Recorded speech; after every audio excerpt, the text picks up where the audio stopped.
Hi everyone. In this short video, we're going to go over the basics of writing a letter to the editor. Social work is one of the few professions that actually encourages sort of taking a stand on issues of politics and issues of social importance. Um, and there's a lot of other professions that sort of discourage or even outright kind of forbid it. But social work is one of the sort of strange exceptions where political, sort of having a political voice is kind of encouraged.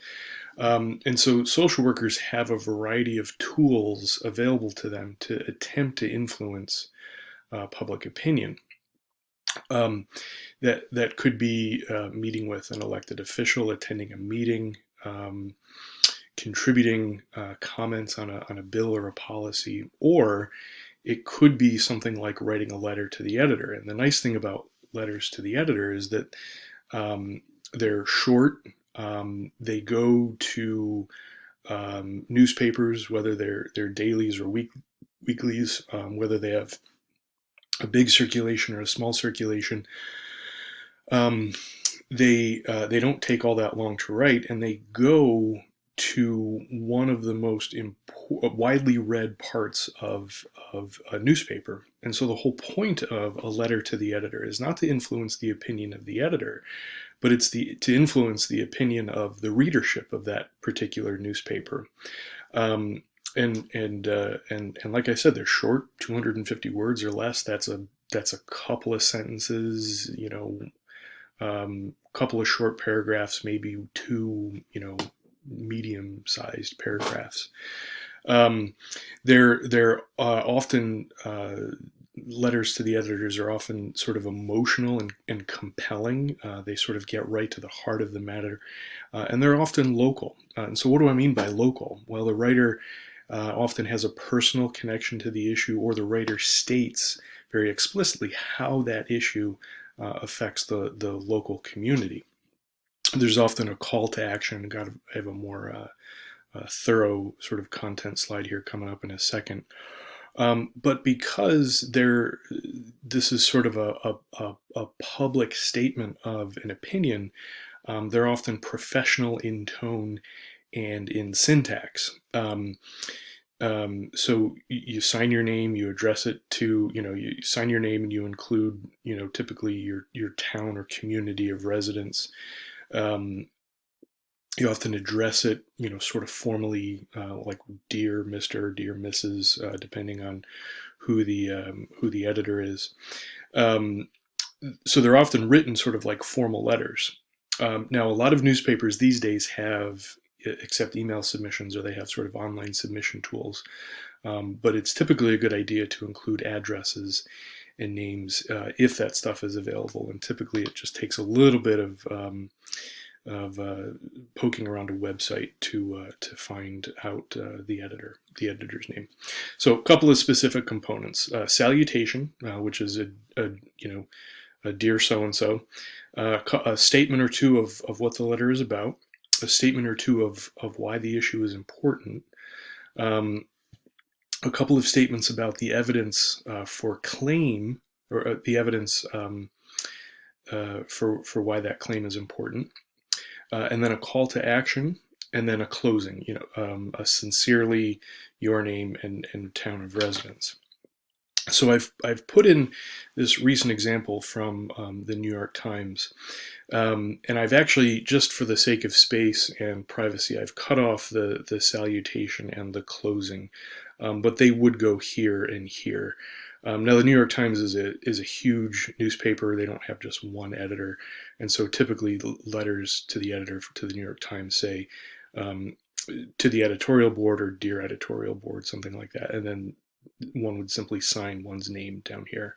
But this is about 100 and I don't know what 125, 140 words here. This is pretty compact. And let me just advance the slide here so that I can kind of point out all of the different sort of components here. Um, Now, this is obviously a letter that was written recently during the coronavirus crisis. And the first sentence really does a nice job of sort of grabbing the reader's attention. He says, there are many heroes in the COVID-19 crisis. So right there, you're talking about heroes, so there's emotional language. You're talking about sort of relevant health crisis, so it's topical and local. It's also making a claim. So this person is essentially claiming there's heroes going on right now.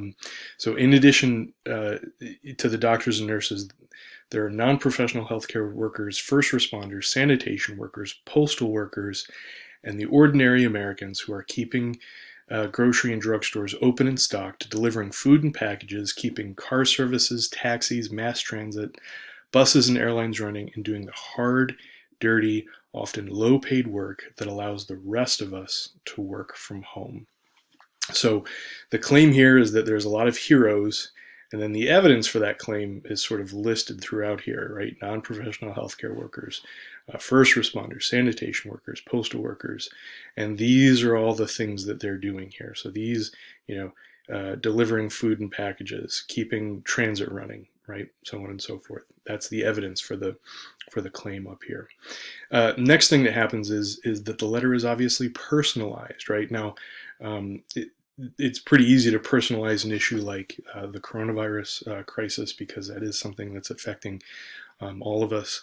But right here, this writer is talking about how he is benefiting from the work of the heroes, the people that he's calling heroes, right?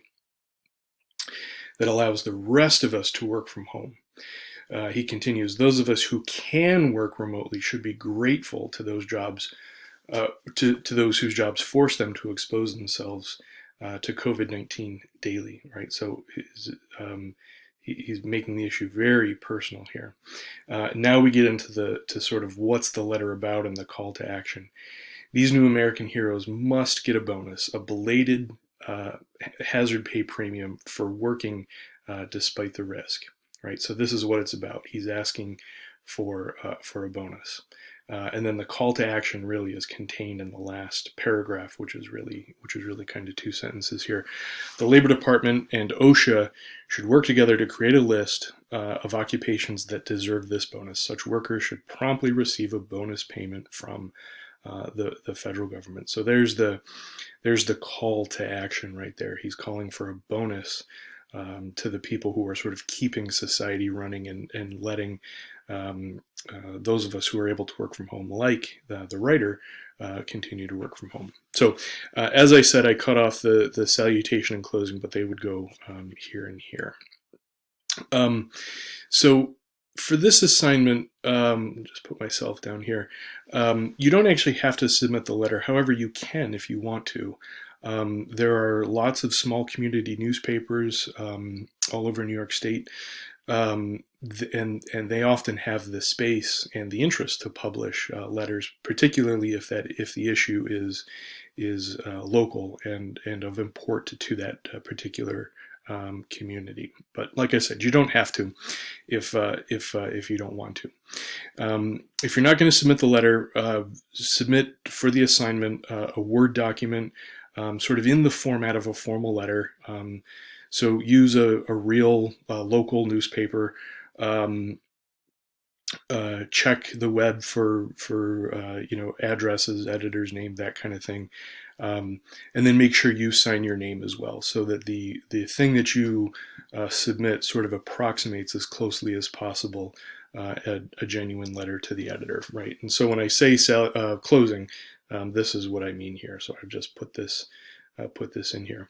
So like I said, letters to the editor, they don't take long to write, and they're sort of punchy, right? They sort of grab people's attention and act on their emotions and sort of attempt to sway their opinion. They're, believe it or not, really powerful tools for sort of gently influencing public opinion. And so I hope this assignment is a chance for you to try on that particular skill. All right, thanks for watching.